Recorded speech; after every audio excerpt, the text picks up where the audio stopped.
Over 5 months ago, I made a video on the amazing film that was Star Wars The Last Jedi and how much of a disappointment it was. Well, guess what? Disney carries on that trend with Solo, a Star Wars story. However, whilst not being as objectively terrible as The Last Jedi was and making me leave the film feeling angrier than Anakin when he choked the life out of Padme, I just left the film with some emptiness from the story, only really feeling satisfied with some key moments, the visuals, the music, the sound, and that huge Easter egg at the end. I'd already heard bad things about the film from some people I knew on the inside in the form of extras, some minor actors and some crew members. And if you haven't been living underneath a rock for the past 2 years, you would have heard of all the issues this film has gone through. Switching directors to Ron Howard, reshooting the vast majority of the scenes because the original directors had allowed too much improvisation from the actors, and some stuff with one of the actors not being able to finish recording because of the rescheduled filming dates clashing with the other productions that they were involved in. So when I went into this film, I was expecting the worst. This film sounded very bad and looks like it would fail, but after seeing the film firsthand, I can honestly say, despite a lot of people not really caring about this film did some things to make it, I guess average? I guess? But here's how I'll be doing things. I'll start by going over the story from the film, what I liked, what I disliked, critiquing the film, the story, music, writing and acting, and other factors, and then I'll categorize the entire film using my 3 as a charm scale. I hope you're ready for this because I'm going to be going in hard and fast. And if you can't read, then listen to this. There are heavy spoilers ahead, not just for Solo, but for Star Wars The Clone Wars, Star Wars Rebels, and pretty much the entire canon. I'm not going to go through everything in the franchise, don't worry, but just beware. I might pick out facts so you understand what I'm talking about. And the fact that I specifically said Dave Filoni's animated TV shows in particular, it should hint at who I might be talking about. So let's begin. So, we start off with Han Solo. We start off with Han not Solo, because he hasn't been given... you know what, I'll explain that as it goes along. Han is walking towards the slums. He then meets Qi'ra, aka Daenerys Targaryen. The two kiss and talk about coaxium, which is the major plot device of this film. Coaxium is basically a bit of fuel that powers a lot of things like ships and whatnot. It's worth a lot of money, that's the moral of the story. It is enough for them to get off the planet. Eventually, there is a meeting between Han and the woman in charge. Well, if you can call it a woman. It's a giant snakish lizard/caterpillar hybrid creature that needs to stay in water and out of sunlight in order to survive. Otherwise, they get burnt up. Long story short, they try to beat up Han, and Han throws a rock through the skylight. The skylight shines light on the creature and all the other ones, so that main creature that's in charge, the woman, jumps into the water, while the rest chase Han and Daenerys. The other creatures are wearing suits that protect them from the sunlight, so why wouldn't the main creature be given a massive version of those suits? The two run into a speeder. They drive away, and after an intense chase that is kind of boring, predictable, they escape to the Star Wars universe's version of an airport. They bribe the woman in customs with the coaxium that Han stole from the job. Unfortunately, Snake Gang arrives, the alarm is raised. Han makes it through customs, but unfortunately the woman has to close the door on Daenerys. Daenerys is left. Han has to go without her. He says he'll be back. As he's going, he realizes he needs to sign up for the Imperial military to escape. He signs up, but doesn't have a last name. The recruiter looks around. The guy then comes up with Solo, so that's where his name is from. Not amazing, but it will do, I guess. 3 years later, Han Solo is fighting in a war with the Mud Troopers. He's getting into some shit with some of the officers he serves under. Han meets Beckett. Han wants to join Beckett. Beckett says no. Beckett is forced to turn Han into the Imperials because he's actually hiding his identity as a criminal under the guise of a trooper. Han spotted the blaster holes within his armor, indicating that Beckett killed a trooper to get that armor. Despite this, Beckett gives Han the nod that he can join him. Fast forward, Han is put into prison with the Beast. The Beast is later revealed to be Chewie.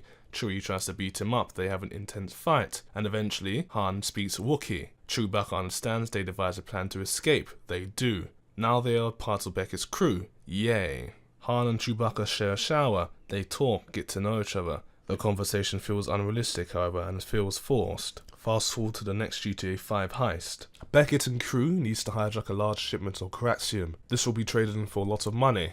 Four-armed Monkey Man is the pilot. Beckett, Chewie, and Han Solo are taking over the roles of Michael, Franklin, and Trevor respectively. Val is behind the enemy alliance planting explosives on the train bridge.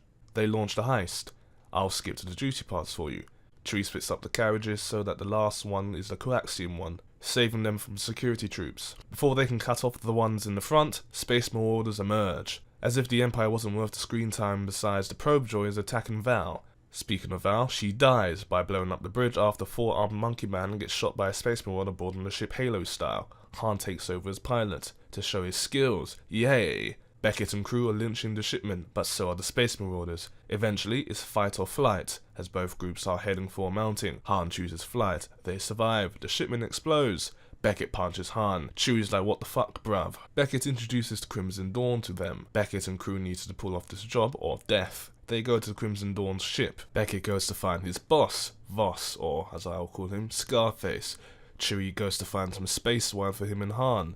And somehow, despite how huge the galaxy is and how many people are inside of this galaxy itself that are sentient, Daenerys is revealed to be working in the Crimson Dawn. Yay! Chewie sees that Han is talking to what appears to be a random girl to him and chooses not to cop block, and decides to drink his and Han's drinks. Chewie's a solid lad and understands the lad code. I want him to be my new wingman. Eventually, Beckett returns and it is revealed that Daenerys is Scarface's top lieutenant. Yay! How convenient! Because the mission failed and the fact that he needs 100 kg of unrefined coaxium for his boss, Scarface threatens to shank the three if necessary. Han blurts out that they can get 100 kg of unrefined coaxium. Daenerys points out the location of a coaxium mine on Kessel, hinting towards the infamous Kessel Run. This was the first nostalgic moment for me in the film. Scarface then tells them about how the Pike Syndicate controls the facility, and because of the fragile alliance they have, causing a conflict between the two groups is unacceptable, and gives the nod to his men to commence with the shanking. This is another nostalgic moment for those who watch the Clone Wars and understand who the Pike Syndicate is. Han again blurts out, this time saying the Pikes don't know him and the crew, so will not be able to trace it back to Crimson Dawn. Scarface then tells his men to stand down. They just need to refine it before it gets unstable and explodes. Daenerys is ordered to make sure that they complete the job. They leave to go and find the ship. Daenerys tells them about Lando Calrissian.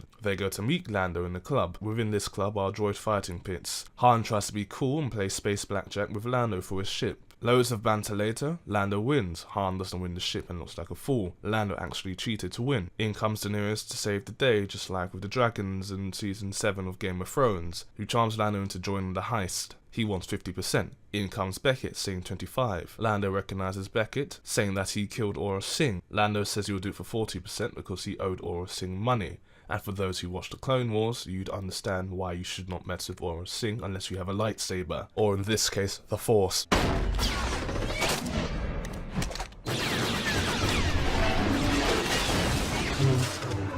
It's over. Beckett stands strong at 25%, and Lando gives in. In comes robot justice warrior L3, who is trying to free droids from the fighting pits. I sense that Kathleen Kennedy has something to do with this droid being in this film. It's very forced, and everything the droid says is forced. Why is there feminist propaganda in a Star Wars film? Lando Calrissian takes the crew to the Millennium Falcon, another nostalgic moment. The ship has been clamped. I wonder what the Star Wars universe's version of a traffic officer is like. Lando and Han talk about mothers and fathers. L3 wants shotgun and kicks Han out of the chair. They jump to lightspeed. Somehow the Space Marauders knew where they were and put the tracking beacon on the Millennium Falcon. Chewie and Beckett play space chess. Chewie loses, starts to rage. Han sees Daenerys playing dress up with Lando's capes. They flirt. Daenerys says, "You don't know what I've done." Han doesn't see the red flags. Han does not yet understand that if a girl tells you this, you should run for the hills. Or in the Star Wars universe's case, Tatooine. There will be sand there.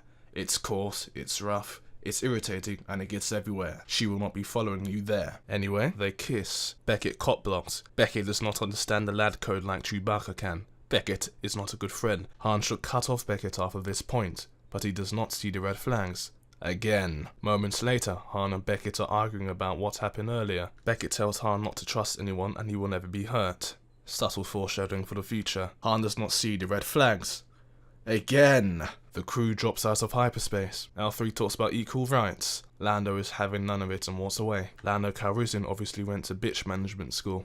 Good on him. L3 and Daenerys talk about Lando and Han, respectively. L3 hints at having sex with Lando. Daenerys wonders if that is possible. L3 says yes. There was also talks of Lando being pansexual in the next film. Planning for the next GTA 5 heist begins. Han and Chewie pose as slaves. Daenerys a diplomat, L3 a translator droid, and Beckett, Daenerys' guard. Their plan works, and they trick the Pikes. The Pike leader thinks that they're going to trade spice. Spice is the Star Wars equivalent to narcotics. Chewie and Han are taken to be clipped. You can assume what will be clipped. Fast forward about 5 minutes, all hell breaks loose. Chewie and Han don't want to be clipped and they attack the guards in the elevator. Chewie pulls out the arms of one of the guards. Beckett takes out all of the guards in the control room. Daenerys takes out the Pike leader. She tells L3 that this is Terakasi. This is a very nostalgic moment for me especially, as I understand what Terakasi is. Terakasi is the martial arts fighting style used specifically against Force wielders, and also the additional fighting style of Darth Maul, as he didn't just learn the lightsaber fighting forms. Hint, hint. L3 incites the droid rebellion. They also free the slaves. As Han and Chewie are making their way towards the vault, Chewie sees a fellow Wookiee being tortured by some of the guards as he tries to escape. Even though Beckett said to stay focused, Han gives Chewbacca a spear and says, "Go get him, Tiger," and carries on the mission without him.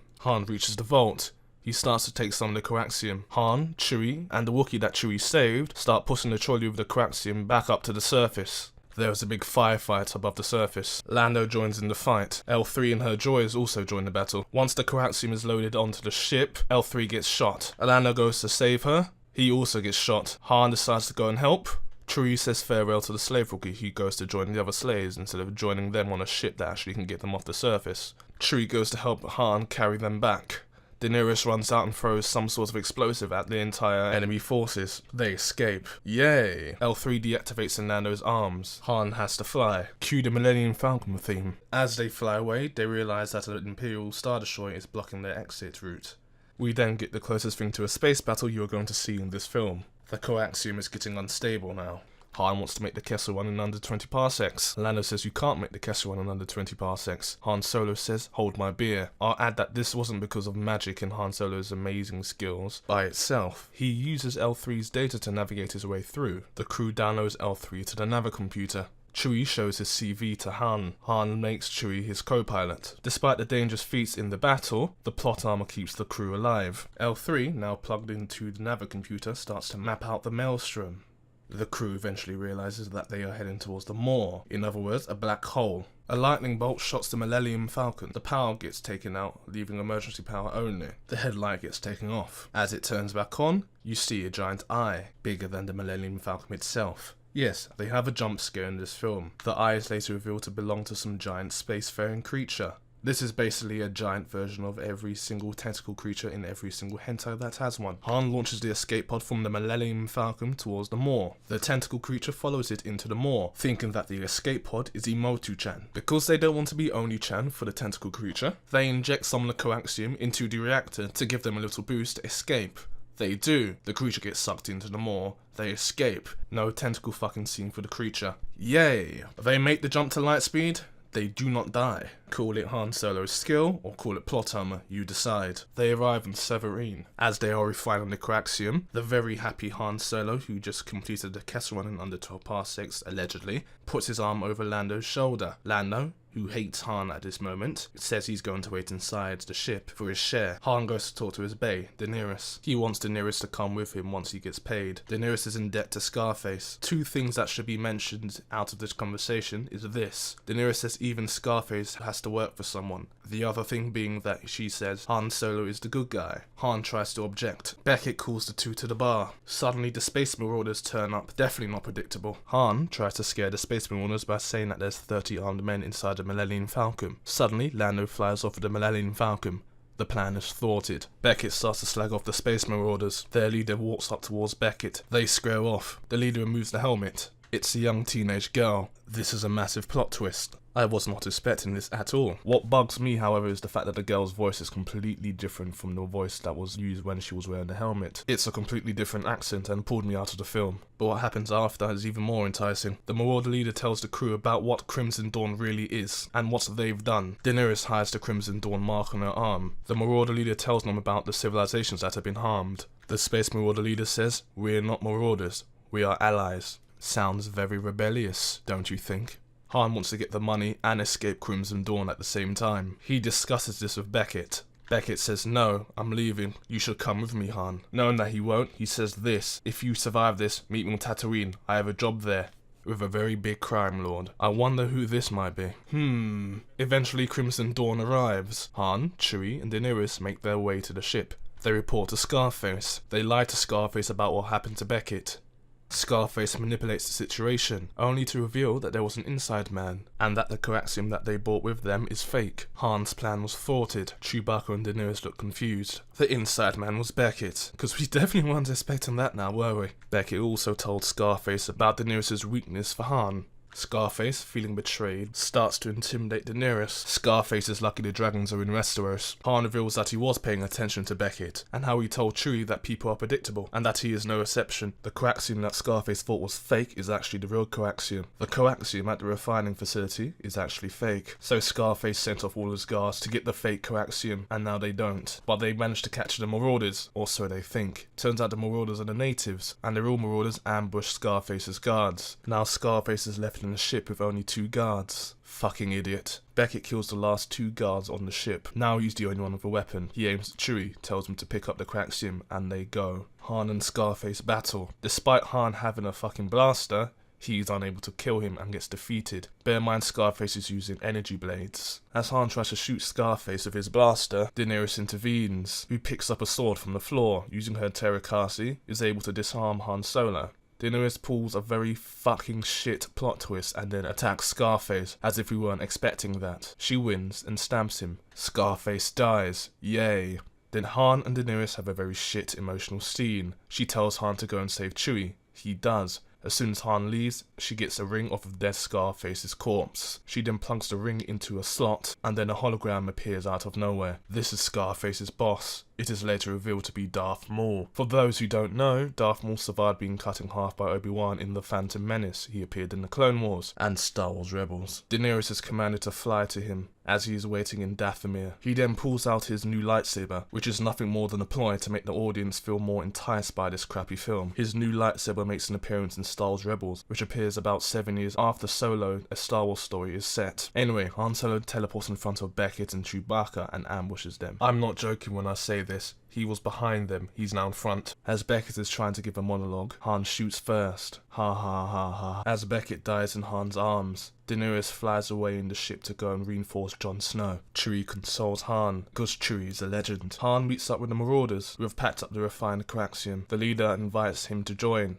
Han says no. Fast forward, Lando is playing space blackjack again. In comes Han and Chewie. Lando acts happy to see them. Han says, "You left us, bruv. I should get Chewie to shank you, bruv." Chewie goes, "I'm gonna pull up your arms, bruv. Oh my day!" Lando gets scared. Han sees the hidden card in Lando's right arm. He goes for the handshake, pulls him in and hugs him, like Lando did to him in Empire Strikes Back. This almost mirrors that scene. A much better scene, in a much better film. They play space blackjack. Han wins, because he stole the card. Han and Chewie fly away in the Millennium Falcon. The film ends. Yay. Oh, Jesus, that was excruciating. Now I'm going to brush over my scale and finish this video because I'm bloody stressed out from having to remember the entire film and how depressed I feel because of it. I didn't like the story overall. It might be because of a slight bad taste in my mouth after The Last Jedi, but that does not excuse this film. I've already mentioned the important negatives within this film's story. That's what the past 60 minutes of my life was. It was painful. The overall story gets a 1 out of 3.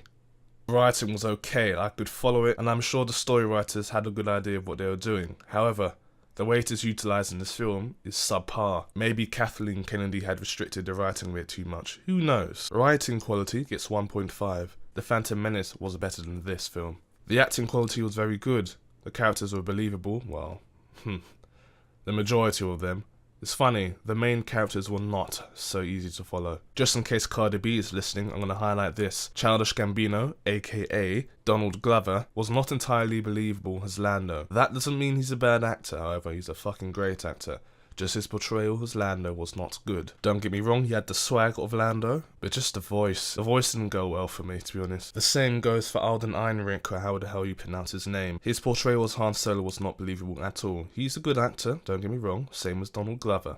However, He's not good as Han Solo. He does not have Han Solo's looks, voice, or swag. I'm pretty sure they could have found someone better for this job. The other characters, however, are pretty decent, I have to say. Woody Harrelson's performance as Beckett was pretty decent. I can't blame his acting for his character tropes being very, very, very noticeable. Qi'ra is also my favourite character in this film. I hope to see more of her. Emilia Clarke did very good in this film. However, it was difficult for me to focus, because all I could think of was Game of Thrones. That's just me though. It doesn't change her acting ability. Since they're hinting at Darth Maul, I wonder what happens to Qi'ra when she goes to visit him. She looks pretty terrified when she was in that conversation with him in the hologram. Could this be his new apprentice? Who knows? All I know is that Qi'ra can't be his new bae. He doesn't have a dick. 2.5 for acting quality. After acting comes character. The character development is not that good in this film. It is a film, however, but that is the point. It is just a film. Whereas a lengthy show like Star Wars The Clone Wars has time to flesh out characters, this piece of work has 2 hours. I'm not going to go into any detail here, I did that earlier. 1.5 for character development. The visuals were impeccable. I can't really flaw this. It looks beautiful, the creature looks beautiful, the sets look beautiful. I can't really fault it. 3 for visuals. World building was a meh. I already stated that I forgot it was a Star Wars film at some points. I'm not going to spend that much time on this. It gets a 1.5. Sound quality, as usual, fucking amazing. 3.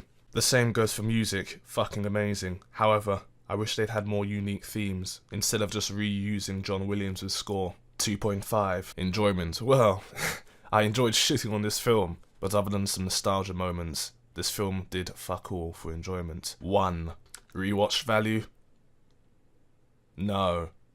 0. Nah, only messing. The rewatch value was there. I would watch it again, simply just to see that Darth Maul scene. But other than that, I can't think of anything else off the top of my head. But that's the thing, this film just did amazingly for nostalgia. This film's main purpose is to sell toys, get more Star Wars fans back after the failure that is The Last Jedi, push a leftist agenda down our throat, and I hope to flesh out the universe a bit more like they did in the expanded universe. So rewatch value is 1. So there you have it, a slightly above average film. If you want to watch this film, I suggest you go ahead and give it a go.